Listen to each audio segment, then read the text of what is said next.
বিস্তৃত খবৰৰ মাজলৈ আহিছো। কৰোনা সংক্ৰমণৰ মাজতে আকৌ গৰজি উঠিছে কা বিৰোধী সংগঠন।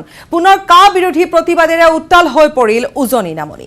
বিতৰ্কিত আইনখন বাতিলৰ দাবীত ৰাজপথলৈ ওলাই আহিল আসু, অসম জাতীয়তাবাদী যুৱ ছাত্ৰ পৰিষদকে ধৰি বিভিন্ন দল সংগঠন।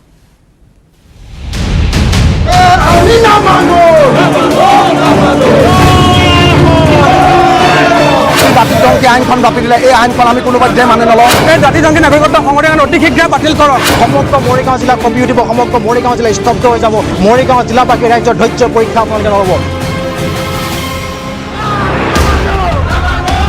কা বিৰোধী ধ্বনিৰে পুনৰ সাৰ পাই উঠিছে ৰাজ্যৰ উজনিৰ পৰা নামনিলৈ পুনৰ গা কৰি উঠিছে কা বিৰোধী প্ৰতিবাদে।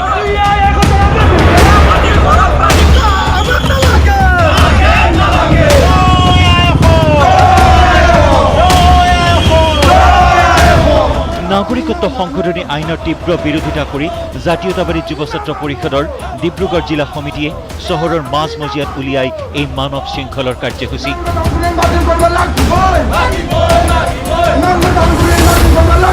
শতাধিক কৰ্মকৰ্তাৰ উপস্থিতিত ৰূপায়িত এই কাৰ্যসূচী চলি থকাৰ সময়তেই ডিব্ৰুগড় আৰক্ষীয়ে বাধা প্ৰদান কৰে। শতাধিক প্ৰতিবাদকাৰীক গ্ৰেপ্তাৰ কৰি সদৰ থানাত আবদ্ধ কৰি থয়। এই কা বিৰোধী সংগ্ৰাম অসম জাতীয়তাবাদী যুৱ ছাত্ৰ পৰিষদৰ ধাৰাবাহিকভাৱে আমি ৰাখিম। সমগ্ৰ অসমৰ লগতে আজি ডিব্ৰুগড় জিলা সমিতিও এই কাৰ্যসূচী ৰূপায়ণ কৰা হৈছিলে। কিন্তু অতি পৰিতাপৰ বিষয়ে কথা যে এই আমাৰ কাৰ্যসূচীটো আৰম্ভ হওঁতে পুলিচ প্ৰশাসনে আমাৰ এই কাৰ্যসূচী বিধি বাতালি দিয়াৰ লগতে আমাক সমূহ সংগ্ৰামী সতীৰ্থসকলক আবদ্ধ কৰি গ্ৰেপ্তাৰ কৰি ৰাখে।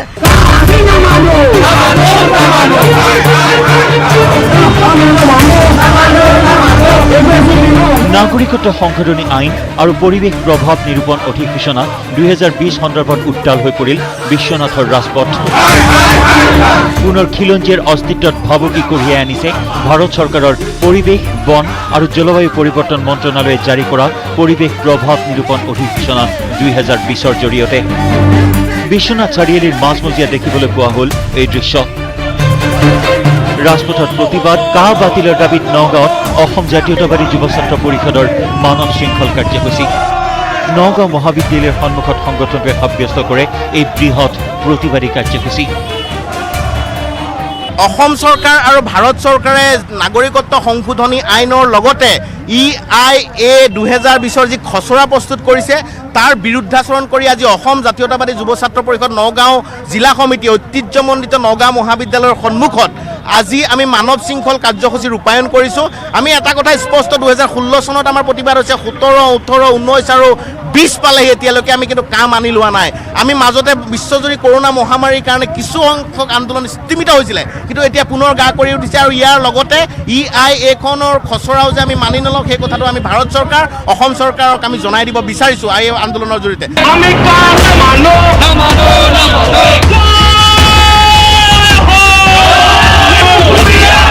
কা বিৰোধী আৰু EIA বাতিলৰ দাবীৰে উত্তাল হ'ল মৰিগাঁও।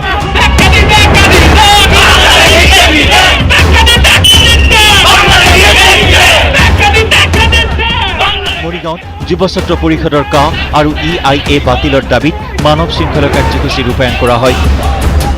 মৰিগাঁও চহৰৰ মাজমজিয়াত আসুকে ধৰি বিভিন্ন জনগোষ্ঠীয় সংগঠনে সহযোগ কৰি এই প্ৰতিবাদী কাৰ্যসূচীৰ জৰিয়তে চৰকাৰ তথা বিজেপি দলক আৰু কা লগতে EIA বাতিলৰ দাবী শ্লোগানেৰে উত্তাল কৰি তোলে। এই জাতিজংকী নাগৰিকত্ব সংশোধন অতি শীঘ্ৰে বাতিল কৰক। অসমৰ ৰাইজ ৰাজপথলৈকে ওলাই আহিছে। দিল্লীয়ে যি কয় দিছপুৰে তাকে কয়।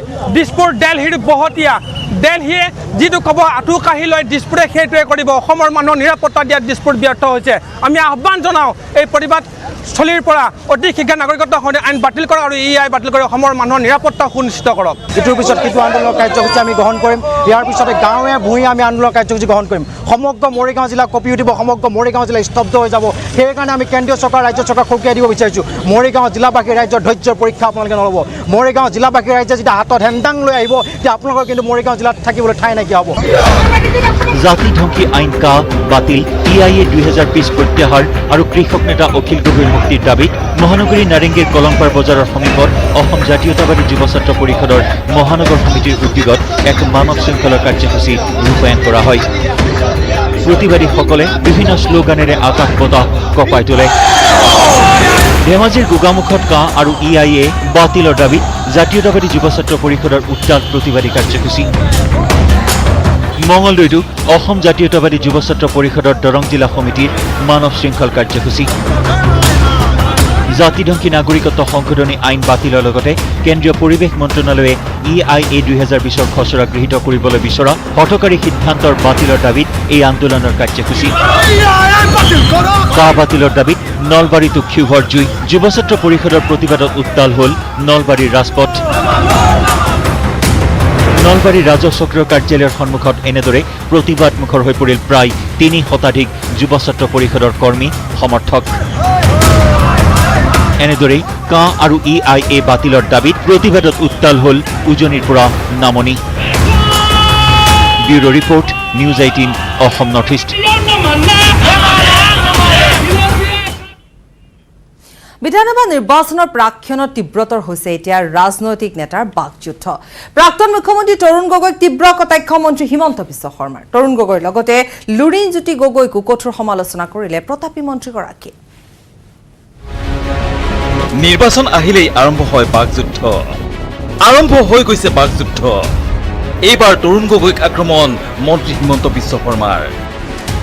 প্ৰথম কথা হ'ল যে তৰুণ গগৈ ডাঙৰীয়াক মই পিছফালৰ পৰা মৰা নাই, যেতিয়া মাৰিছোঁ সন্মুখৰ পৰাই মাৰিছোঁ। তৰুণ গগৈ ডাঙৰীয়াই তেওঁৰ পুত্ৰ সন্তানক লগত লৈ মোক পিছফালৰ পৰা মাৰিব খুজিছিল। মই পিছফালৰ পৰা নামাৰি তেওঁক সন্মুখৰ পৰা মাৰিছোঁ, আৰু মাৰিছোঁ বা মই জিকিছোঁ তেওঁ জিকিছে, এইটো অসমৰ ৰাজনৈতিক ইতিহাসত লিখা আছে। ৭৩জন MLA যদি কাৰোবাক ছাপোৰ্ট কৰে সেইটো পিছফালৰ পৰা মাৰা বুজায় নেকি? এইটোতো সন্মুখৰ পৰা মাৰা বুজায়। আৰু সেইকাৰণে মই আজি মন্ত্ৰী হৈ আছোঁ, তেওঁ বিৰোধী পক্ষত আছে। আছু নেতা লুৰিণজ্যোতি গগৈকো আক্ৰমণ মন্ত্ৰী হিমন্ত বিশ্ব শৰ্মাৰ। যি কওক, ছুপাৰ কওক, ছেমি ছুপাৰ কওক, ডিলাক্স কওক, যি কওক, ইলেকশ্যনৰ ৰিজাল্টত মোৰটোৱে সঁচা হ'ব, বেলেগৰ সঁচা নহয়। অশালীন কথাটো মানুহে, অসমীয়া মানুহে কি অসমীয়া ভাষা নুবুজে নেকি? মোৰতো ইমান মই জানাত এভাৰেজ ভাষাত মইতো অসমীয়াটো ভাল শব্দ ব্যৱহাৰ কৰোঁ, মইতো ক'তো বেয়া শব্দ ব্যৱহাৰ নকৰোঁ। ময়ো আছু কৰিছিলোঁ। আছুটোক ৰাজনৈতিক দলত পৰিগণিত কৰি আৰু কংগ্ৰেছৰ বুকুচাত উঠাই দি তেওঁলোকে জীৱনৰ কাৰণে এটা জাতীয়তাবাদী সংগঠন এটাক চেছ কৰি দিলে। আৰু এই শব্দকেইটা লিখি লওক, 2021 চনৰ নিৰ্বাচনৰ ৰিজাল্ট দিয়া দিনাখন ৰাতি আপোনালোকে বজাই দিব। আছুৰ পৰা ৰিটায়াৰমেণ্ট লৈ পলিটিকেল পাৰ্টি কৰাটো নতুন কথা নহয়। আছুত থাকিয়েই পলিটিকেল পাৰ্টি গঠনৰ কুচকাৱাজ, এইবিলাকৰ জৰিয়তে অসমৰ মানুহৰ কাৰণে মাত মতা সংগঠন এটাক তেওঁলোকে চিৰকালৰ কাৰণে বেয়া কৰি দিলে। আৰু সেইটোৰ কাৰণে আপুনি যিজন মানুহৰ নাম লৈছে, তেওঁ অসমৰ ইতিহাসত সেইটো কাৰণে বিখ্যাত হৈ থাকিব যে মোৰ দিনত মই আছুটোক ধ্বংস কৰি থৈ আহি গ'লোঁ। কেমেৰা পাৰ্চন সঞ্জয় বৰাৰ সহযোগত Ritwik Kaushik, news 18 Assam north east. বিতৰ্কিত লেখক সত্যৰঞ্জন বৰাৰ বিৰুদ্ধে পুনৰ উঠিল সাম্প্ৰদায়িক বিষবাষ্প বিয়পোৱাৰ অভিযোগ। উগ্ৰ হিন্দুত্ববাদী মন্তব্যৰে জনতাক প্ৰৰোচিত কৰাৰ অভিযোগ দল সংগঠনৰ। গ্ৰেপ্তাৰৰ দাবীও তুলিলে বহুকেইটা দল সংগঠনে। আমি যেতিয়ালৈকে পাঞ্চ কৰিলে কাক মাৰিম, এতিয়া ইছলামক মাৰিম, মুছলমানক মাৰিম, চিধা চিধি কথা। আমি সম্প্ৰীতিত বিশ্বাস কৰোঁ, আমি সমন্বয়ত বিশ্বাস কৰোঁ, কিন্তু তোমালোকে আমাৰ ছোৱালীবোৰ লৈ যাবা, আমাৰ গৰুবোৰ কাটিবা, আমাৰ গৰুবোৰ লৈ যাবা। উগ্ৰ হিন্দুত্ববাদী আৱেগেৰে ইছলাম ধৰ্মৰ বিৰুদ্ধে আকৌ এবাৰ বিতৰ্কিত মন্তব্য সত্যৰঞ্জন বৰাৰ। আমি গৰুৰ কথা ক'লে কোনোবাই কয় যে আমাৰ কি, আমি যেতিয়ালৈকে পাঞ্চ কৰিলে কাক মাৰিম, এতিয়া ইছলামক মাৰিম, মুছলমানক মাৰিম, চিধা চিধি কথা। আমি সম্প্ৰীতিত বিশ্বাস কৰোঁ, আমি সমন্বয়ত বিশ্বাস কৰোঁ, কিন্তু তোমালোকে আমাৰ ছোৱালীবোৰ লৈ যাবা, আমাৰ গৰুবোৰ কাটিবা, আমাৰ গৰুবোৰ লৈ যাবা। আৰু অসমীয়া জাতীয় সত্তাত গৰু আটাইতকৈ মূল্যৱান। সত্যৰঞ্জন বৰাৰ এই মন্তব্যৰ পিছতেই সৃষ্টি হৈছে তুমুল প্ৰতিক্ৰিয়াৰ। বিজেপি নেতা সত্যৰঞ্জন বৰাই মুছলমানসকলক পাঁচ মাৰিম, অৰ্থাৎ মুছলমানসকলক ঘোচা মাৰিম বুলি যি অশ্লীল, অপমানসূচক আৰু সাম্প্ৰদায়িক মন্তব্য প্ৰদান কৰিলে, যে এইজন ব্যক্তি কেতিয়াও এজন সাহিত্যিক হ'ব নোৱাৰে। সাম্প্ৰদায়িক বিষবস্ত্ৰ বিয়পোৱা এটা অশুভ শক্তি। গতিকে আমি অসম আৰক্ষীক দাবী জনাইছো, অনবৰতে সাম্প্ৰদায়িক মন্তব্য প্ৰদান কৰি অসমত সাম্প্ৰদায়িক সংঘৰ্ষ লগাবলৈ চেষ্টা কৰি অহা এইজন ভণ্ড সাহিত্যিকক আপোনালোকে অতি শীঘ্ৰে গ্ৰেপ্তাৰ কৰি বিহিত ব্যৱস্থা যেন গ্ৰহণ কৰে।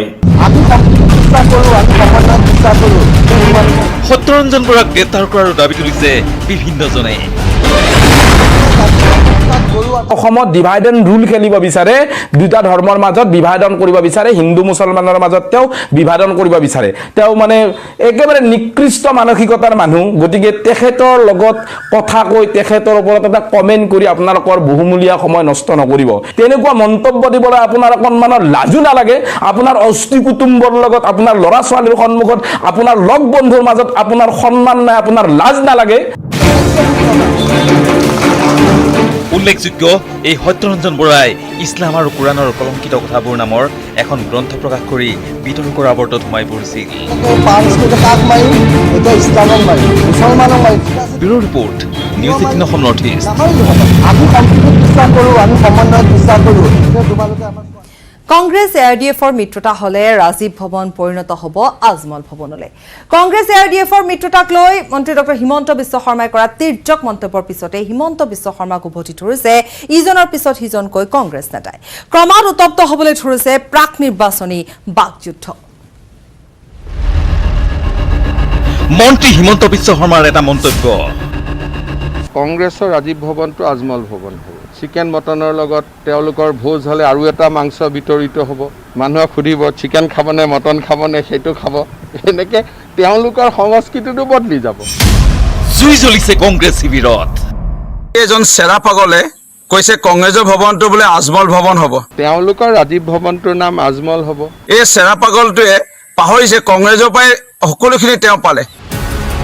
দেওবাৰে বশিষ্ঠত নিৰ্মীয়মান হৈ থকা ৰাজ্যিক বিজেপিৰ কাৰ্যালয় পৰিদৰ্শন কৰিবলৈ গৈ মন্ত্ৰী হিমন্ত বিশ্ব শৰ্মাই বিৰোধী কংগ্ৰেছক লক্ষ্য কৰি আগবঢ়াইছিল বহু আক্ৰমণাত্মক মন্তব্য। মন্ত্ৰী হিমন্তই কৈছিল ARDF আৰু কংগ্ৰেছে মিত্ৰদল গঠন কৰিলে ৰাজীৱ ভৱন পৰিণত হ'ব আজমল ভৱনলৈ। একো নহয়, বিজেপিৰ একো এফেক্ট নহয়। কংগ্ৰেছৰ ৰাজীৱ ভৱনটো আজমল ভৱন হ'ব। আমাৰ কি এফেক্ট হ'ব? আমাৰতো দীনদয়াল ভৱন, বাজপেয়ী ভৱন আমাৰ চলি থাকিব, আমাৰ একো প্ৰব্লেম নাই। কিন্তু তেওঁলোকৰ ৰাজীৱ ভৱনটোৰ নাম আজমল হ'ব। মন্ত্ৰী হিমন্ত বিশ্ব শৰ্মাই টানি আনিছিল মাংসৰ প্ৰসংগও।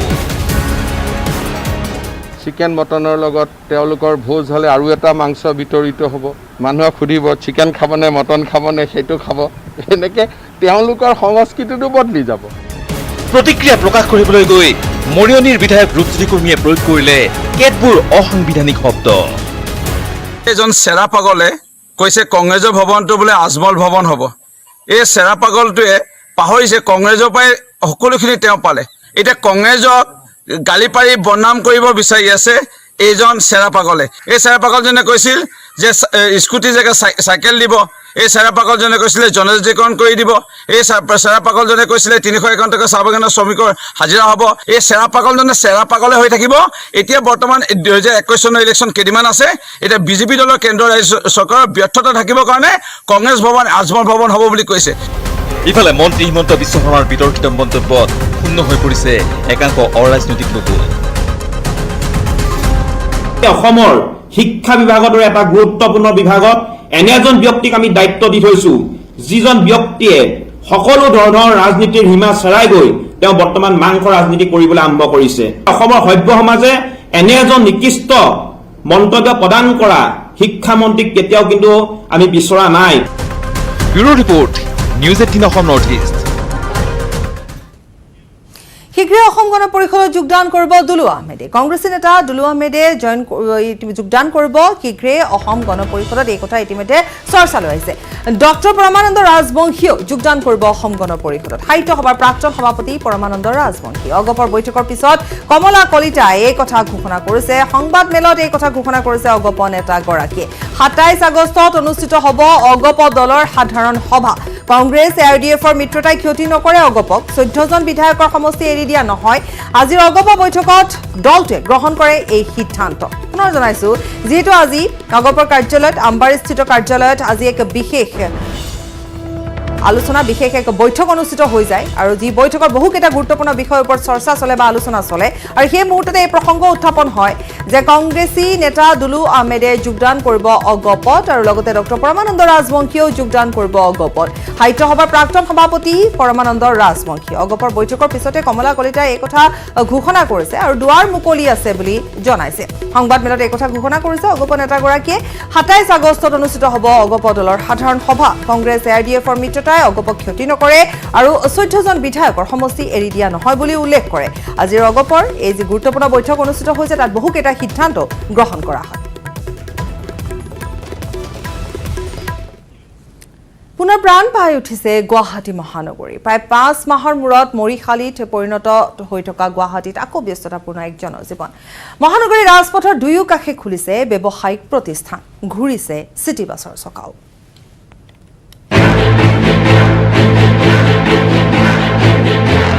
ইতিহাস হোৱাৰ দিশে লকডাউন।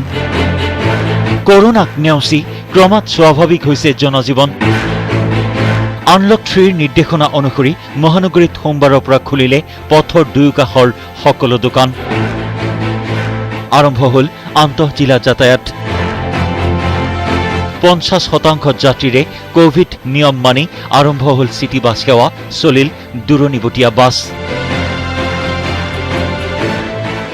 এয়া চিটি বাছৰ ভিতৰত এনেধৰণে যাত্ৰাৰ বাবে থিয় হৈ কোনো যাত্ৰী যাব নোৱাৰিব সেয়া স্পষ্ট নিৰ্দেশনা আছিল। গতিকে থিয় হোৱা কোনো যাত্ৰী আমি ইয়াত দেখিবলৈ পোৱা নাই, কিন্তু সামাজিক দূৰত্ব বজাই যাতে সকলোৱে যাত্ৰা কৰিব পাৰে তাৰ প্ৰতি গুৰুত্ব দিয়া হৈছে। বাছো চাফ চিকুণ কৰি ৰখা হৈছে আৰু আজি এই প্ৰথম দিন বুলিয়েই নহয়, এই চাফ চিকুণতা যাতে তেওঁলোকে পৰৱৰ্তী সময়তো যাতে বৰ্তাই ৰাখে সেয়া কৰিলে নিঃসন্দেহে ভাল হ'ব। লকডাউনৰ সময়ত সম্পূৰ্ণ বন্ধ হৈ পৰা বেপাৰ বাণিজ্যও আৰম্ভ হ'ল। ভালে লাগছে, বহুত দিন মূৰত খুলিছোঁ বাৰু, আৰু আজিৰ পৰাতো বাছো চব খুলি দিছে। দোকানখন খোলাইছে আজি, ভাল লাগিছে। পৰিৱেশ আগৰ নিচিনা ঘূৰি অহা যেন লাগিছে। জাষ্ট এটা বস্তুৱে মনত ৰাখিব লাগিব, আমি প্ৰিকুৱেশ্যনবোৰ ভালকৈ ল'ব লাগিব। 50% যাত্ৰীৰে কোভিড নিয়ম মানি চিটি বাছ সেৱা আৰম্ভ হোৱাৰ লগে লগে দূৰ হ'ল যাতায়াতৰ অসুবিধা। মই বশিষ্ঠ মন্দিৰলৈকে যাম, কিন্তু এখন বাছ মন্দিৰলৈকে নাযায়, পাণবজাৰলৈকে যাব। আমাৰতো চাকৰি কৰা মানুহ ন, আমাৰ তাৰমানে গাড়ী মটৰ নাই, বন্ধু আছে, আমি বেছি পইচা ভৰি আপ ডাউন কৰিব লগা হৈছে। আজি চিটি বাছ দিছে, চিটি বাছত এতিয়া বশিষ্ঠ চাৰিআলিলৈকে যাম, আমি যাৱাৰ পৰা আৰু বৰাগাঁৱলৈকে যাম। আগতে আমি বেছি পইচা দি যাবলগীয়া হৈছিল, এতিয়া ধৰক 12 টকাৰ ভাড়াটো 20 টকা লৈছে, এইটো এফৰ্ডেবল, মানুহে দিব পাৰে। চিটি বাছৰ চলাচলৰ অনুমতি দিয়াৰ সময়তেই বশিষ্ঠ আৰু খানাপাৰাৰ পথত চলিবলগীয়া বাছসমূহ মহানগৰীৰ মাজেৰে গৈ ৰাষ্ট্ৰীয় ঘাইপথেৰে উভতিবলৈ দিয়া নিয়মক লৈ অসন্তুষ্ট হৈ পৰিল বাছ চালক, হেণ্ডিমেনসকল। খোলা দিছে, বন্ধু ভাল লাগিছে। আমাৰ ভাল লাগিলে কি হ'ব, এনেকুৱা চিষ্টেম হৈছে, আমি এতিয়া যোৱাতে ৰাজধানী মছজিদ হয়, পটন বজাৰ হয়, জালুকবাৰী হয়, আপোনাৰ এইফালে ISBT হয়, লখৰা হয়, এনেকুৱা আহিলে আমাৰ নোপোচাব। আমাৰ তেলৰ দাম 81 হৈছে। যেতিয়া যোনটো চিষ্টেম চৰকাৰে দিছে আমি সেইটো গণনা কৰিছোঁ, কিয় আমি সেনেকৈ চলিব নোৱাৰোঁ। এতিয়া আগৰ দৰে যদি খুলি দিলে 50% মানুহ হ'লেও আমি চলিব পাৰিলোঁ হয়। এতিয়া যদি এনেকুৱা আহিম তেতিয়া আমাৰ মানুহ নহ'ব। আনলক 3 আৰম্ভ হোৱাৰ দিনাই প্ৰায় 4.5 মাহৰ অন্তত শাওন ভাদৰ সংক্ৰান্তিৰ দিনা মুখৰিত হৈ পৰিল নামঘৰ। মহানগৰীৰ নাৰেংগী ফৰেষ্ট গেটৰ যুৱনগৰৰ নামঘৰত স্থানীয় লোকে নামঘৰ প্ৰাংগণ সম্পূৰ্ণৰূপে চেনিটাইজ কৰাৰ লগতে নতুনকৈ সজাই পৰাই তুলিলে নামঘৰ প্ৰাংগণ। মঙলবাৰৰ পৰা আৰম্ভ হ'ব ভাদমহীয়া নাম। চৰকাৰৰ নিৰ্দেশ অনুসৰি ধৰ্মীয় অনুষ্ঠানত উপস্থিত থাকিব পাৰিব 50 জন লোক। সকলো লাহে লাহে স্বাভাৱিক হোৱাৰ দিশে গতি কৰিলেও এতিয়াও স্বাভাৱিক হোৱা নাই কোভিড পৰিস্থিতি। এতিয়া কৰোনাৰ পৰা নিজক আৰু আনক ৰক্ষা কৰাৰ স্বাৰ্থত সকলো নিয়ম পালন কৰাটো কেৱল জনসাধাৰণৰ হাতত। বশিষ্ঠৰ পৰা উৎপল হালৈ, নুনমাটিৰ পৰা অজয় বৰ্মনৰ সহযোগত বিপুল বৰ্মন আৰু গুঞ্জন কলিতাৰ report, news 18 Assam north east. আৰু মহানগৰীৰ চিটি বাছ সেৱা আৰম্ভ হোৱাৰ দিনাই নিয়ম নমনা চিটি বাছৰ বিৰুদ্ধে চলিল পৰিবহণ বিভাগৰ অভিযান। জৰিমনা বিহিলে কৰোনাৰ বিধি নমনা কেইবাখনো চিটি বাছক।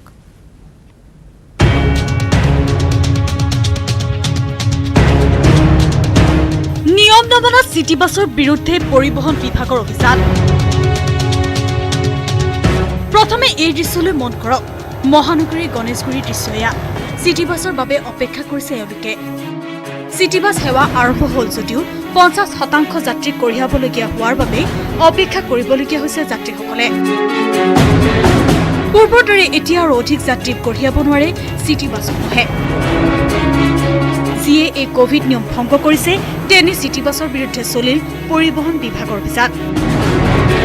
কেৱল অভিযানেই নহয়, যান জঁট নিয়ন্ত্ৰণৰ বাবেও বিশেষ ব্যৱস্থা গ্ৰহণ কৰিছে পৰিবহণ বিভাগে। আগৰ যিখিনি কোভিড প্ৰট'কল সকলো নিয়ম মানি চলিছে। সেইটো 1 নম্বৰ কথা। 50% পেচেঞ্জাৰ, চেনিটাইজাৰ, আমি তেওঁলোকক টিকট দিব দিছোঁ।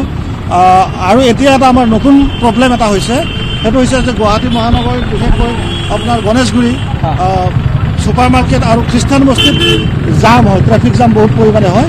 আৰু সেইটোৰ প্ৰতি লক্ষ্য ৰাখি আমি কৰিছোঁ কি যে GS ৰোডেৰে যোৱা 50% গাড়ী আমি ডাইভাৰ্ট কৰি দিছোঁ, মানে আমি নেশ্যনেল। যাত্ৰীৰ পৰা অধিক ভাড়া লোৱা বাছসমূহৰ বিৰুদ্ধেও ব্যৱস্থা গ্ৰহণ কৰিব পৰিবহণ বিভাগে। 4টা বস্তু মানিব লাগিব। এটা হৈছে 1 number number 1 Covid protocol, 50% passenger. 2 number কথা, আমাৰ অনাৰেবল হাইকোৰ্টৰ এটা ইনষ্ট্ৰাকশ্যন আছে, পিছ দুৱাৰেদি উঠিব লাগিব, আগদুৱাৰেদি নামিব লাগিব। প্লাছ 2 মিনিটতকৈ বেছি সময় এটা ষ্টেণ্ডত ৰাখিব নোৱাৰে। একে সময়তে 2খনতকৈ বেছি গাড়ী এটা বাছ ষ্টপেজত ৰ'ব নোৱাৰে। এনেদৰে সোমবাৰৰ দিনটোত দেখা গ'ল এফালে যদি বাছখনত যাত্ৰীৰ ভিৰ, আনফালে নিয়ম নমনা চিটি বাছৰ বিৰুদ্ধে চলিল পৰিবহণ বিভাগৰ অভিযান। কেমেৰা পাৰ্চন হিতেশ দাসৰ সহযোগত গুঞ্জন কলিতাৰ report, news 18 Assam north east. Prime time 18ত খবৰ অব্যাহত ৰাখিম, সময় এটি বিৰতি। স্বাগতম বিৰতিৰ পাছত। চৰকাৰী বীজৰ কঠীয়াৰ পৰা 20 দিনতে ওলালে ধান। দুধনৈত কৃষি বিভাগৰ এয়া আজব কাণ্ড। কঠীয়া ৰোপণ কৰাৰ 20 দিনতে ধান ওলোৱাত এতিয়া হতভম্ব হৈ পৰিছে কৃষক ৰাইজ। ভালৰ দিন পৰিছে, কঠীয়া পাৰিছিলহে, কি কাণ্ড! 20 দিনতে ওলাল ধান। এনেকৈ যদি হয় কথাই নাই, মাহে মাহে চপাব পাৰিব ধান, ৰাজ্য হ'ব নদন বদন। ধন্য ধন্য কৃষি বিভাগ। কৃষি বিভাগৰ এই আজব মহিমাৰে কৃপাধন্য হৈছে গোৱালপাৰা জিলাৰ ৰংজুলি উন্নয়ন খণ্ডৰ অন্তৰ্গত কঁঠালমুৰি পাছলা গাঁৱৰ গাঁওবাসী। ৰোপণ কৰাৰ 20 দিনৰ পিছত বৰ্তমান এই অৱস্থা। মোৰ হাতত এয়া আপোনালোকে দেখি আছে কিজানি, বৰ্তমান ধানবোৰ মানে ওলাইছে। দুধনৈস্থিত মহকুমা কৃষি বিষয়াৰ কাৰ্যালয়ে কৃষকক বিনামূলীয়াকৈ যোগান ধৰিছিল উন্নত মানৰ বিনা 11 বীজ। প্ৰতিশ্ৰুতি দিছিল বিঘাই প্ৰতি কৃষকে লাভ কৰিব 18-20 মোনকৈ ধান। এই বীজ সংগ্ৰহ কৰি কৃষকসকলে অতি আশাৰে মূৰৰ ঘাম মাটিত পেলাই কঠীয়া ৰোপণ কৰিলে পথাৰত। কঠীয়াবোৰ ঠন ধৰি উঠিছিলহে, ৰোপণ কৰাৰ 20 দিন পিছতেই ওলাল ধান, যাৰ ফলত হতবাক হৈ পৰিছে কৃষক। তেওঁলোকে কোৱা মতে বিঘাই প্ৰতি 18 মন 20 মন এনেকৈ তাৰমানে ধান উৎপাদন বিঘাই প্ৰতি হ'ব বুলি কৈছিলে। আৰু সেইমতে ময়ো তাৰমানে মানে মুখখন অলপ ডাঙৰকৈ মেলিলোঁ। ডাঙৰকৈ মেলাৰ ফলত মোৰ বৰ্তমান এই অৱস্থা। আজি 20 দিনৰ পিছত মানে এই মোৰ হাতত মানে আপোনালোকে দেখি আছে, এইবিলাক ধান বৰ্তমান ওলাইছে। ইয়াৰ পৰা ধান যে হ'ব এইটো সম্ভৱ নহয়। এইবিলাক গোটেই পতান হ'ব, কিছুমান ওলাব, কিছুমান নোলাব। ইমান কম সময়ৰ ভিতৰত ধানে গেৰ ধৰাৰ পিছতো ৰাইজ উৎফুল্লিত হৈ পৰাৰ পৰিৱৰ্তে হৈছে হতাশাগ্ৰস্ত। কিয়নো অপৰিণত কঠীয়াৰ পৰা ওলোৱা এই ধানবোৰ আচলতে ধান হৈ হ'ব পতানহে। পথাৰত এই দৃশ্য দেখি মূৰে কপালে হাত দিছে কৃষকসকলে। এনেকৈ যদি আমাৰ কৃষকসকলক চৰকাৰীভাৱে যদি মাধমাৰ সদায় থকা হয়, তেন্তে কৃষকসকল আৰু অধিক জুৰুলা হৈ যাব। গতিকে ইয়াৰ বাবে জগৰীয়া কৃষি বিভাগেই হ'ব। দুধনৈৰ পৰা Arup Nath, news 18 Assam north east.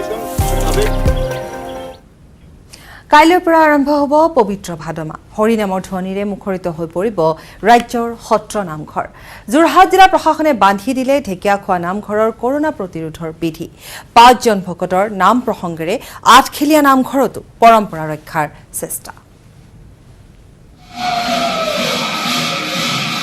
মঙলবাৰৰ পৰা আৰম্ভ হ'ব পবিত্ৰ ভাদমাহ। হৰিনামৰ ধ্বনিৰে মুখৰিত হৈ পৰিব ৰাজ্যৰ সত্ৰ নামঘৰ।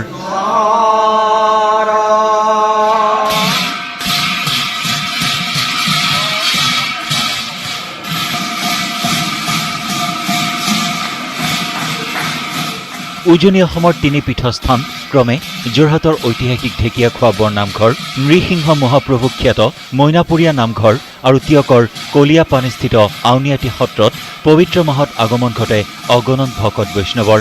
কৰোনা প্ৰতিৰোধৰ বিধি মানি পৰম্পৰা ৰক্ষাৰে ভাদমহীয়া নাম তথা ভাগৱত বাখ্যাৰ বাবে আয়োজন চলাইছে শ্ৰী শ্ৰী আউনীআটী সত্ৰই।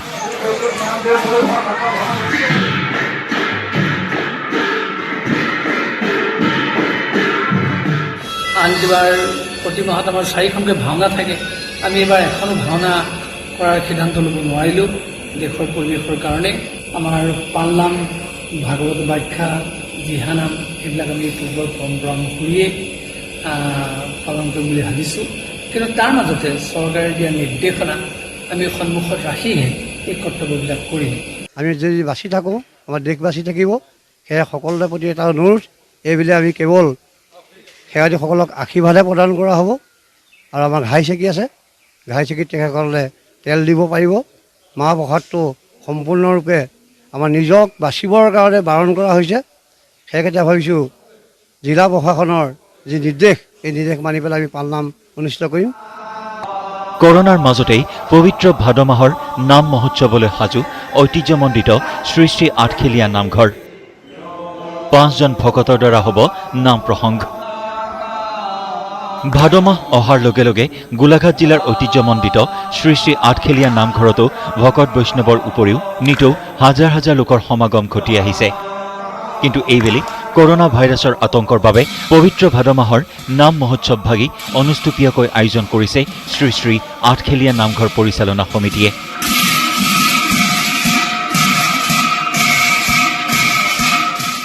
আঠখেলীয়া নামঘৰলৈ সেউকী বৃন্দক আমি যেনেধৰণে আমন্ত্ৰণ জনাইছিলোঁ, ঠিক তেনেধৰণে আমি এইবছৰ আমি কোভিড মহামাৰীৰ বাবেই তেনেকুৱা ছোট নিমন্ত্ৰণ দিবলৈ আমি ভয় খাইছোঁ।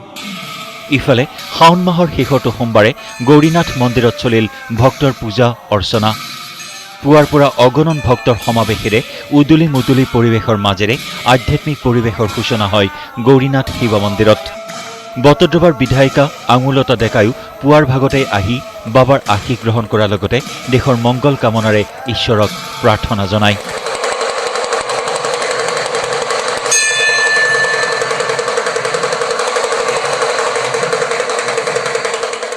আমাৰ শিৱ বাবাৰ শ্ৰীচৰণত প্ৰণিপাত জনাইছোঁ যে দেশৰ মংগল হওক, সকলো মানুহে সুখে শান্তিৰে বসবাস কৰক, শ্ৰীচৰণৰ ওচৰত সেইটোৱে কামনা কৰিছোঁ। Bureau report, news 18 Assam north east. ছত্তীশগড়ত ভাৰতীয় বায়ু সেনাই অভিযান চলাই উদ্ধাৰ কৰে কোবাল খুঁটৰ মাজত আবদ্ধ হৈ পৰা এজন লোকক। ছত্তীশগড় আৰক্ষী তৎপৰতাত উদ্ধাৰ হ'ল খুটাঘাট বান্ধৰ কোবাল খুঁটৰ মাজত বন্দী হৈ পৰা লোকজন।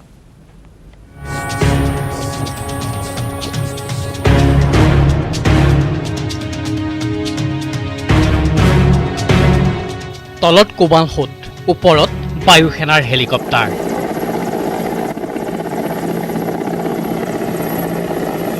পাৰত এজাক মানুহ। সকলোৰে দৃষ্টি পানীৰ কোবাল খুঁটৰ মাজত এটা গছৰ ডালত ধৰি কোনোমতে উটি নোযোৱাকৈ থকা এজন লোকৰ ওপৰত। প্ৰকাণ্ড ঢৌ তুলি প্ৰচণ্ড বেগেৰে নামি আহিছে পানী। পানীত পৰিলে মানুহে খেৰকুটাকো ধৰে। ভাগ্য ভাল, এইজন লোকে পালে এটা গছৰ ডাল। কিন্তু তালৈকো ভয়, পানীৰ যি সোঁত যিকোনো মুহূৰ্ততে উটি যাব পাৰে গছজোপাও।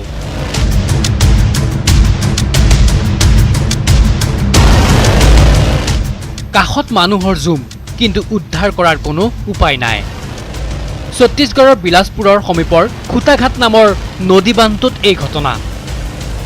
অকস্মাতে এৰি দিয়া বান্ধৰ পানীৰ মাজত আচম্বিতে বন্দী হৈ পৰিছে এজন লোক। স্থানীয় লোকে উদ্ধাৰৰ কোনো উপায় নেদেখি খবৰ দিয়ে আৰক্ষীক। ঘটনাস্থলীত আৰক্ষী উপস্থিত হৈ বায়ু সেনাক উদ্ধাৰৰ বাবে আহ্বান জনায় আৰু লগে লগে চলিল উদ্ধাৰ অভিযান।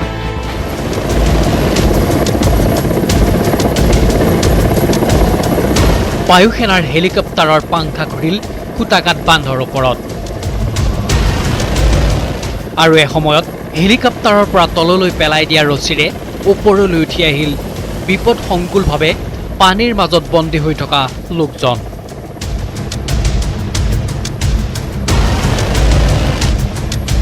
বায়ুসেনাৰ সফল উদ্ধাৰ অভিযানত কিৰিলি পাৰি উঠিল পাৰত ৰৈ উদ্ধাৰ অভিযান চাই থকা মানুহজাকে news desk report news 18 Assam north east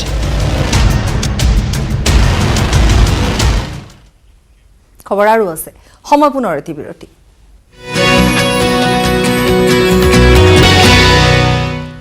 স্বাগতম বিৰতিৰ পাছত পুনৰ এবাৰ চাই লওঁ আহক সংবাদ শিৰোনাম কা বিৰোধী ধ্বনিৰে আকৌ উতলা ৰাজ্য নাগৰিকত্ব সংশোধনী আইনৰ লগতে পৰিৱেশৰ প্ৰভাৱ নিৰূপণ বিধেয়ক খচৰা বাতিলৰ দাবীৰে ৰাজপথলৈ ওলাই আহিল জাতীয় সংগঠন সদিয়াৰ পৰা ধুবুৰীলৈ কা বিৰোধী সংগঠনৰ উত্তাল মানৱ শৃংখল কংগ্ৰেছ এআইডিএফৰ মিলন ঘটিলে ৰাজীৱ ভৱন পৰিণত হ'ব আজমল ভৱনলৈ মন্ত্ৰী হিমন্ত বিশ্ব শৰ্মাৰ মন্তব্যই কংগ্ৰেছ শিবিৰত জ্বলাইছে জুই হিমন্ত বিশ্ব শৰ্মাক উভতি ধৰি অসাংবিধানিক শব্দৰে ভৰ্ৎসনা বিধায়ক ৰূপজ্যোতি কুৰ্মে আৰু কা আন্দোলনত ভাগ লোৱাটো আৱেগিক সিদ্ধান্ত আছিল মুখ্যমন্ত্ৰী আৰু হিমন্ত বিশ্ব শৰ্মাৰ ওচৰত ক্ষমা বিচাৰি আকৌ বিজেপিমুখী হ'ল অভিনেতা যতীন বৰা অসমত বিজেপিৰ বিকল্প নাই বুলি মন্তব্য কৰি যতীন বৰাৰ ঘোষণা বিজেপিত এতিয়াও আছো আগলৈও থাকে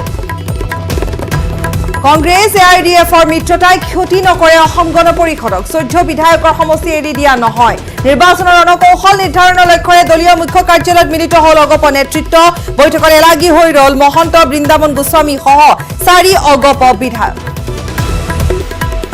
আৰু বিতৰ্কিত লেখক সত্যৰঞ্জন বৰাৰ বিৰুদ্ধে পুনৰ উঠিল সাম্প্ৰদায়িক বিবাস্প বিয়পাৰ অভিযোগ উগ্ৰ হিন্দুত্ববাদী মন্তব্যৰে জনতাক পৰুচিত কৰাৰ অভিযোগ দল সংগঠনৰ তুলিলে গ্ৰেপ্তাৰৰ দাবী দুলু আহমেদৰ নিলম্বন প্ৰত্যাহাৰৰ দাবীৰে সমৰ্থকে উত্তাল কৰিলে ৰাজীৱ ভৱন দুলু আহমেদক কংগ্ৰেছতে থকাৰ হেঁচা হাজোৰ কংগ্ৰেছ কৰ্মী দুলু আহমেদৰ লগতে পৰমানন্দ ৰাজবংশীৰ বাবে অগপই খুলি দিলে প্ৰৱেশৰ বাট আৰু আজিৰ পৰা ৰাজ্যত শিথিল লকডাউন খুলিছে পথৰ দুয়ো কাষৰ সকলো দোকান আন্তঃজিলা পৰিবহণতো অনুমতি কোভিড নিয়ম মানি আৰম্ভ হ'ল চিটি বাছ সেৱা ৰাজহুৱা পৰিবহণ নিশা 9:30 বজাৰ পৰা পুৱা 5 বজালৈ অব্যাহত থাকিব ঠাইন ঠাইন কাইলৈৰ পৰা আৰম্ভ হ'ব পবিত্ৰ ভাদ মাহ হৰি নামৰ ধ্বনিৰে মুখৰিত হৈ পৰিব ৰাজ্যৰ সত্ৰ নামঘৰ যোৰহাট জিলা প্ৰশাসনে বান্ধি দিলে ঢেকীয়াখোৱা নামঘৰৰ কৰোনা প্ৰতিৰোধৰ বিধি 5 জন ভকতৰ নাম প্ৰসংগেৰে আঠখেলীয়া নামঘৰতো পৰম্পৰা ৰক্ষাৰ চেষ্টা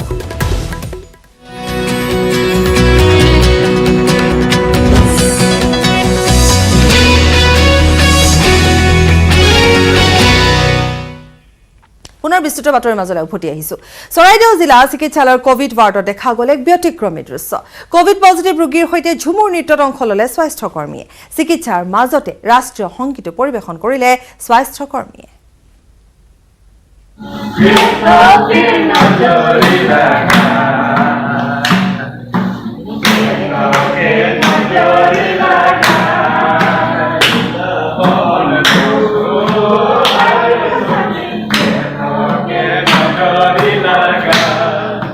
চিকিৎসালয়ৰ ভিতৰত ঝুমুৰ নৃত্য চৰাইদেউ জিলা অসামৰিক চিকিৎসালয়ৰ কোভিড আইচলেশ্যন কক্ষত কোভিড আক্ৰান্ত ৰোগীৰ সৈতে স্বাস্থ্যকৰ্মীয়ে পৰিৱেশন কৰিলে ৰাষ্ট্ৰীয় সংগীত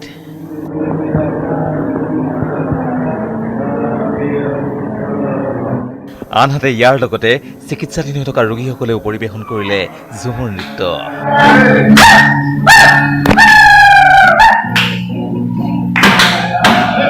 মন ইতিবাচক হৈ থাকিলে ৰোগীয়েও সোনকালে আৰোগ্য লাভ কৰে সেইবাবে ৰোগীসকলৰ ইচ্ছাত সঁহাৰি জনাই চিকিৎসালয়ৰ চিকিৎসক তথা স্বাস্থ্যকৰ্মীসকলে এই পৰিৱেশ সৃষ্টি কৰে কোভিড হাস্পতালখনত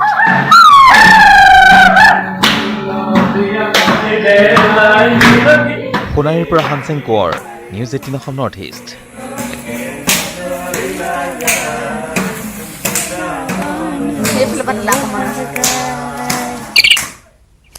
14 জন কোভিড সংক্ৰমিত লোকে পিছুৱাই দিলে এখন দেশৰ নিৰ্বাচন দুদিন পূৰ্বে কোভিড মুক্ত 100 দিন উদযাপন কৰা নিউজিলেণ্ডক অকলেণ্ডত নতুনকৈ ধৰা পৰিছে 14 জন কোভিড সংক্ৰমিত লোক যাৰ বাবে এমাহ পিছুৱাই দিয়া হৈছে দেশখনৰ ৰাষ্ট্ৰীয় নিৰ্বাচন নিউজিলেণ্ডত নতুনকৈ ধৰা পৰিছে 14 জন কোভিড পজিটিভ অকলেণ্ডত পুনৰ কোভিড সংক্ৰমণৰ পৰিপ্ৰেক্ষিতত 4 সপ্তাহ পিছুৱালে নিউজিলেণ্ডৰ ৰাষ্ট্ৰীয় নিৰ্বাচন There is no suggestion at this point that New Zealand will be in these elevated alert levels during the September election.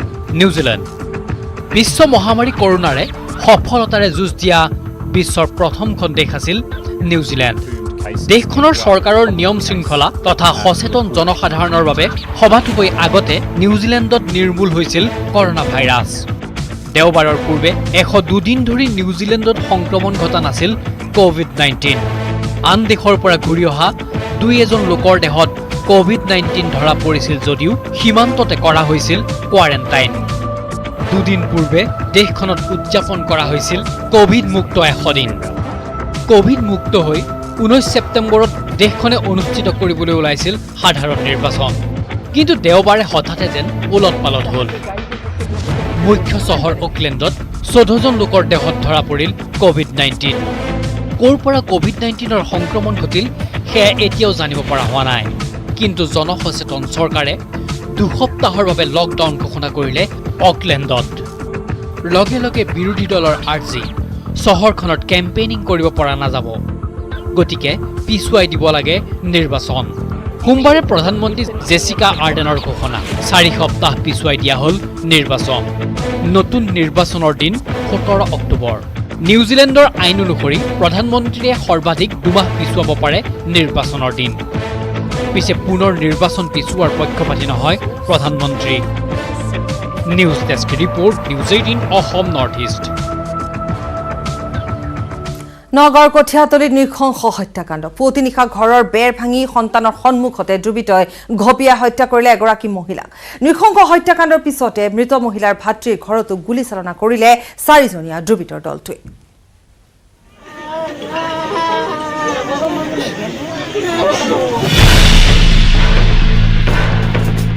Nagaon কঠীয়াতলীৰ টুবুকী ক্ৰান্তত সোমবাৰে পুৱতি নিশা ঘটিল এক লোমহৰ্ষক হত্যাকাণ্ড। দুৰ্বৃত্তই হোৱা পাতিতেই ঘপিয়াই হত্যা কৰিলে জ্যোৎস্না বেগম নামৰ এগৰাকী মহিলা। জ্যোৎস্না বেগমৰ বাসগৃহৰ বেৰ ভাঙি ঘৰৰ ভিতৰত প্ৰৱেশ কৰিছিল 4জনীয়া দুৰ্বৃত্তৰ দল। মহিলাগৰাকীক হত্যা কৰি তেওঁৰ 10 বছৰীয়া সন্তানকো হত্যাৰ ভাবুকি প্ৰদান কৰি ঘৰটোৰ পৰা ওলাই যায় দুৰ্বৃত্তৰ দলটো। কিন্তু ইয়াৰ পিছতেই দুৰ্বৃত্তৰ দলটোৱে জ্যোৎস্না বেগমৰ ভাতৃ আব্দুল ছাহিদৰ ঘৰৰ সন্মুখলৈ আহিও ছাহিদৰ ঘৰলৈ 3 জাই গুলী নিক্ষেপ কৰি আঁতৰি যায়। এই পৰ্যন্ত স্পষ্ট হোৱা নাই হত্যাৰ কাৰণ। 4-5জন মানুহ আহিছে, মানে 2জন মানুহৰ মুখ কোলাকে পুৰিলে বন্ধা। এজন হৈছে মমিনা খাতুনৰ হাতত এটা দা আছিলে। জাকিমা খাতুনৰ হাতত এটা ৰড আছিলে। হুছেইন আলী, ফিৰোজা খাতুন। এনেকুৱা 3টা শব্দ হৈছে গুলিৰ শব্দ। সেই গ্লাছ ভাঙি গুলি সোমাইছে, মানে যদি বিচনাত থাকিলেহেঁতেন মানে শেষ আৰু। ইফালে জ্যোৎস্নাৰাৰ পৰিয়ালৰ লোকে জনোৱা মতে জ্যোৎস্নাৰাই মকবুৰ হুছেইন নামৰ এজন ব্যক্তিৰ পৰা 40,000 টকা পাবলগীয়া আছিল। পাবলগীয়া ধনখিনি মকবুৰৰ পৰা বিচৰাৰ বাবেই মকবুৰে এই হত্যাকাণ্ড সংঘটিত কৰা বুলি সন্দেহ প্ৰকাশ কৰিছে পৰিয়ালৰ লোকে। আজি 3 বছৰ আগত আমাৰ বাইদেউ মকবুলৰ তাত 40,000 টকা পায়। পাছত মাজত আকৌ কেছকাল হৈছে, 6 মাহ আগত কেছকাল হৈছে এই টকাৰ লৈ। পাছত কৈছে টকা চকা নিদিওঁ, আৰু এদিন টকা যদি চাই তোক মাৰি পেলাম। বেবেচিয়াৰ পৰা Bhaskar Jyoti Saikia, news 18 Assam north east. বিজেপিত নাই দলীয় বিসম্বাদ। উচ্চাকাংক্ষা নিম্নকাংক্ষা থাকিলেও পিতৃ মাতৃয়ে জন্ম দিয়া হিচাপে চলিব লাগিব। আমিনগাঁৱত উপস্থিত হৈ মন্ত্ৰী ডক্টৰ হিমন্ত বিশ্ব শৰ্মাই এই ভাষ্য প্ৰদান কৰে। লগতে 3-4 মাহৰ ভিতৰত কৰোনাৰ ভেকচিন অসম আহি পোৱাৰ আশা ব্যক্ত কৰিছে স্বাস্থ্যমন্ত্ৰীগৰাকীয়ে। আজি আমিনগাঁৱত উপস্থিত হৈ বহুকেইটা গুৰুত্বপূৰ্ণ কথা কোৱাৰ লগতে এই কথাও কয় যে বিজেপিত দলীয় বিসম্বাদ নাই। উচ্চাকাংক্ষা নিম্নকাংক্ষা থাকিলেও পিতৃ মাতৃয়ে জন্ম দিয়া হিচাপে চলিব লাগিব। আমিনগাঁৱত উপস্থিত হৈ এনেধৰণে মন্তব্য কৰাৰ সমান্তৰালভাৱে 3-4 মাহৰ ভিতৰত কৰোনাৰ ভেকচিন অসম আহি পোৱাৰ আশা ব্যক্ত কৰিছে স্বাস্থ্যমন্ত্ৰীগৰাকীয়ে।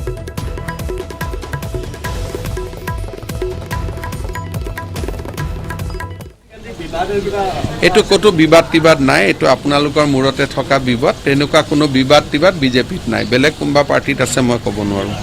কৰোনা শেষ হৈ যোৱা নাই, গতিকে যি স্বাভাৱিক জীৱন ঘূৰি আহিছে সেইটো ধৰি ৰখা আৰু নৰখাটো মানুহৰ ওপৰত কথা। মানুহে যদি সামাজিক দূৰত্ব বজাই নাৰাখে, মাস্ক ব্যৱহাৰ নকৰে, তেতিয়াহ'লে যিটো স্বাভাৱিক অৱস্থা ঘূৰি আহিছে 15 দিন পিছত সেইটো আকৌ অস্বাভাৱিক হৈ যাব, আকৌ লকডাউন আদিৰ কথা আহি যাব। সেইকাৰণে ৰাইজে যদি বিচাৰে যে আমি স্বাভাৱিক জীৱন যাত্ৰাটো অব্যাহত ৰাখোঁ, তেতিয়াহ'লে মাস্ক আৰু সামাজিক দূৰত্ব আমি বজাই ৰাখিব লাগিব।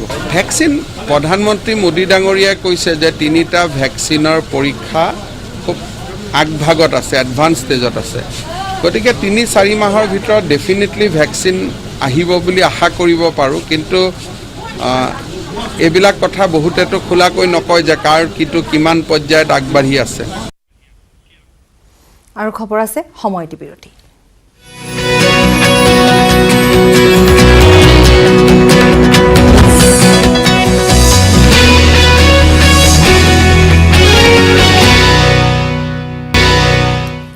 উভতি আহিছো খন্তেক বিৰতিৰ পাছত। কৰিমগঞ্জত আৰক্ষী বিষয়াই উলংঘা কৰিলে কোভিড প্ৰটকল। সহস্ৰাধিক লোকৰ উপস্থিতিত আৰক্ষী বিষয়াই উপভোগ কৰিলে ফুটবল খেল। এগৰাকী যুৱকৰ ফেচবুক পোষ্টে উদঙালে নীলাম বজাৰ আৰক্ষী থানাৰ ভাৰপ্ৰাপ্ত বিষয়া মনোজিত সিনহাৰ কৰ্মকাণ্ড। কৰোনাৰ এই মহামাৰীৰ সময়ত প্ৰায় সকলো পেছাদাৰী খেলুৱৈসকল নিজ নিজ ঘৰতে বন্দী অৱস্থাত আছে, কিন্তু চৰকাৰৰ সামাজিক দূৰত্বৰ নিৰ্দেশনা ভংগ কৰিলে খুদ এগৰাকী আৰক্ষী বিষয়াই। দেওবাৰে কৰিমগঞ্জৰ বিনোদিনী গাঁও পঞ্চায়তৰ বালিয়া বজাৰত অনুষ্ঠিত হোৱা এখন ফুটবল প্ৰতিযোগিতাত উপস্থিত থকা দেখিবলৈ পোৱা গ'ল নীলাম বজাৰ থানাৰ ভাৰপ্ৰাপ্ত আৰক্ষী বিষয়া মনোৰঞ্জন সিনহাক। চৰকাৰী নীতি নিয়ম ভংগ কৰি দেওবাৰে কৰিমগঞ্জৰ বিনোদিনী গাঁও পঞ্চায়তৰ বালিয়া বজাৰত অনুষ্ঠিত হৈছিল এখন ফুটবল প্ৰতিযোগিতা। কিন্তু উক্ত খেলখনত বাধা দিয়াৰ পৰিৱৰ্তে নিজে উপস্থিত থাকি খেল উপভোগ কৰে নীলাম বজাৰ থানাৰ ভাৰপ্ৰাপ্ত আৰক্ষী বিষয়া মনোৰঞ্জন সিনহাই। ইয়াকে লৈ এতিয়া তীব্ৰ প্ৰতিক্ৰিয়াৰ সৃষ্টি হৈছে। চৰকাৰী নীতি নিৰ্দেশনা উলংঘা কৰি এনে ৰাজহুৱা সমাগমক বাধা প্ৰদান নকৰি এগৰাকী আৰক্ষী বিষয়া নিজে উপস্থিত থকাটোৱে উদ্বিগ্ন কৰি তুলিছে এতিয়া স্থানীয় একাংশ জনতাক। কৰিমগঞ্জৰ পৰা Gourish Nandi report, news 18 Assam north east. কোকৰাঝাৰৰ 2 নং উল্টাপানীত উত্তেজনা। উল্টাপানীৰ বন বিভাগৰ কাৰ্যালয়ত একাংশৰ আক্ৰমণ। প্ৰায় 70জনীয়া দলে তাণ্ডৱ চলাই কাৰ্যালয়ত। দুটা বন মাফিয়াক আক্ৰমণ কৰাৰ পিছতে এই আক্ৰমণ ঘটনা সংঘটিত হৈছে। দলটোৰ আক্ৰমণত ভাগি চুৰমাৰ কাৰ্যালয়টোৰ আচবাব, এখন বলেৰো বাহনৰ ক্ষতি সাধন।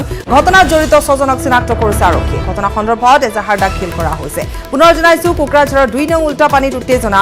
উল্টাপানীৰ বন বিভাগৰ কাৰ্যালয়ত একাংশৰ আক্ৰমণ। প্ৰায় 70জনীয়া দলে তাণ্ডৱ চলাই কাৰ্যালয়ত। দুটা বন মাফিয়াক আক্ৰমণ কৰাৰ পিছতে এই আক্ৰমণৰ ঘটনা সংঘটিত হৈছে। দলটোৰ আক্ৰমণত কাৰ্যালয়টোৰ আচবাব পত্ৰ ভাগি চুৰমাৰ হৈছে, এখন বলেৰো বাহনৰ ক্ষতি সাধন হৈছে।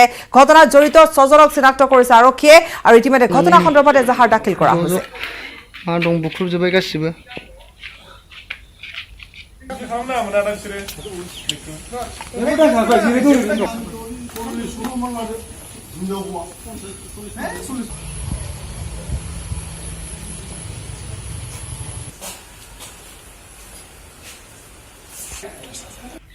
উল্টাপানী ৰেঞ্জৰ 2 নম্বৰ উল্টাপানী ইনক্ৰছ এৰিয়া এওঁলোকে আমাৰ অফিচত মোটা মাইকী গোটাইবিলাক আহি পেলাই আমাৰ অফিচটো ধুম ধাৰাকাকৈ মাৰপিট কৰিলে, অফিচ ভাঙা ফুটা কৰিলে, আমাৰ ষ্টাফখিনি থাকিব নোৱাৰা হ'ল।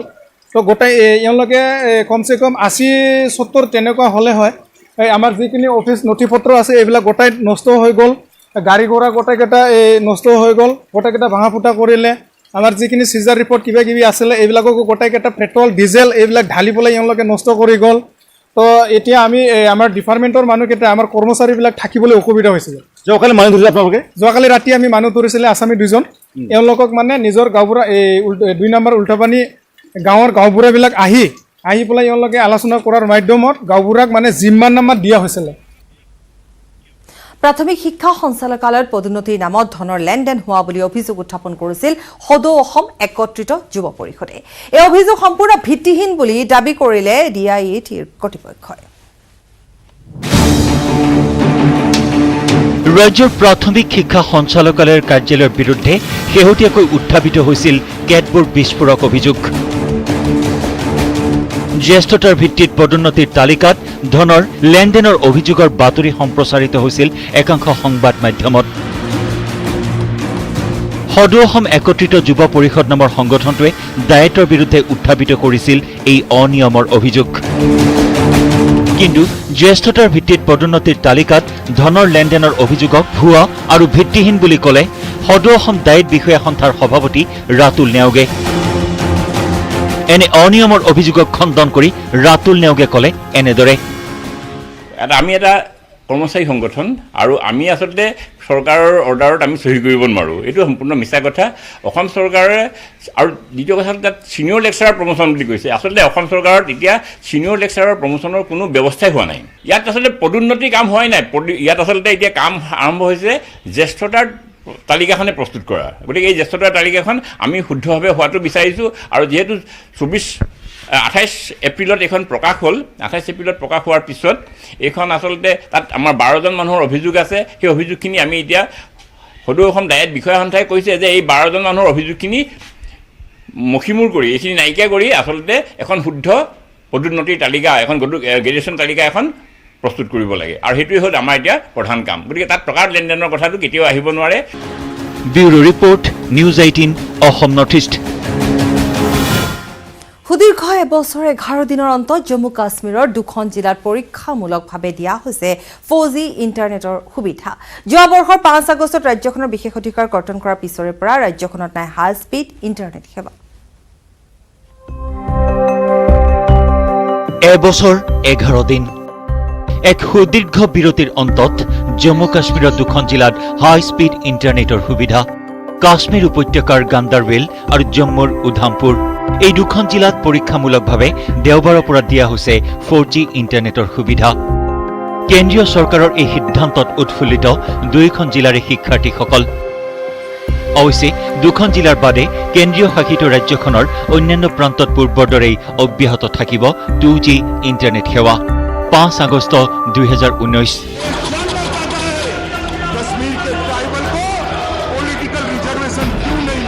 সংবিধানৰ 370 অনুচ্ছেদৰ অৱলুপ্তি ঘটাই জম্মু কাশ্মীৰৰ পৰা বিশেষ ৰাজ্যৰ মৰ্যাদা কৰ্তন কৰিছিল কেন্দ্ৰীয় চৰকাৰে। আৰু তাৰ পিছৰে পৰা জম্মু কাশ্মীৰত সৃষ্টি হ'ব পৰা অপ্ৰীতিকৰ পৰিস্থিতিৰ প্ৰতি লক্ষ্য ৰাখি কৰ্তন কৰা হৈছিল ফোনৰ সুবিধা, ইণ্টাৰনেট সেৱা। পৰ্যায়ক্ৰমে বহু নিষেধাজ্ঞা আঁতৰিল যদিও যোৱা এটা বছৰে হাই স্পীড ইণ্টাৰনেট সেৱাৰ পৰা বঞ্চিত হৈছিল জম্মু কাশ্মীৰবাসী। যোৱা সপ্তাহত কেন্দ্ৰীয় গৃহ মন্ত্ৰণালয়ে উচ্চতম ন্যায়ালয়ক জনাইছিল জম্মু কাশ্মীৰত পৰীক্ষামূলকভাৱে ইণ্টাৰনেট সেৱাৰ সুবিধা দিয়াৰ কথা। এটা বেচৰকাৰী সংস্থাই উচ্চতম ন্যায়ালয়ত দাখিল কৰা আবেদনৰ ভিত্তিতে সৰ্বোচ্চ ন্যায়ালয়খনে কেন্দ্ৰীয় চৰকাৰক নিৰ্দেশ দিছিল প্ৰতিবেদন দাখিল কৰিবলৈ। আৰু তাৰ ফলস্বৰূপেই জম্মু কাশ্মীৰৰ 2খন জিলাত উপলব্ধ হৈছে হাই স্পীড ইণ্টাৰনেটৰ সুবিধা। 25 জানুৱাৰীত ৰাজ্যখনত দিয়া হৈছিল মোবাইল ইণ্টাৰনেট সেৱা। आज की मैं जैसे ऑनलाइन प्लेटफॉर्म पे बहुत ज़्यादा निर्भर हूँ।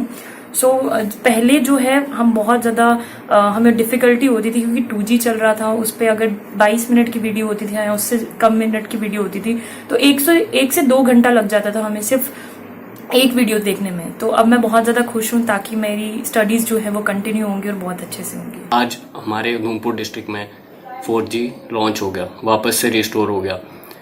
इसके लिए मैं काफ़ी ज़्यादा खुशी हो रही है कि कल से हम अच्छे से पढ़ाई कर सकेंगे और अपनी क्लासेस अच्छे से ले सकेंगे। मोस्ट ऑफ द स्टडी हमारा ऑनलाइन रहता है तो इससे काफ़ी ज़्यादा मदद मिलेगी आगे जाकर हमें। मुझे बहुत ज़्यादा खुशी है कि हमारी गवर्नमेंट ने जो ये डिसीजन लिया है हमारे लिए। কিন্তু সীমাবদ্ধ ৰখা হৈছিল 2G ইণ্টাৰনেট সেৱাতেই। Bureau report, news 18 Assam north east. যোগান মন্ত্ৰী ফণীভূষণ চৌধুৰী বঙাইগাঁৱৰ নিজ ৱাৰ্ডতে চৰকাৰী চাউল বিতৰণত ব্যাপক অনিয়ম। দুখীয়াৰ পেটৰ ভাত মাৰি নিজৰ পকেট গৰম কৰি আহিছে একাংশ দুষ্ট চক্ৰই। সুলভ মূল্যৰ চাউল বিক্ৰীৰ যুঁজা চলাই থকাৰ সময়তে আছু আৰু স্থানীয় ৰাইজে হাতে লোটে কৰায়ত্ব কৰিলে এজনক।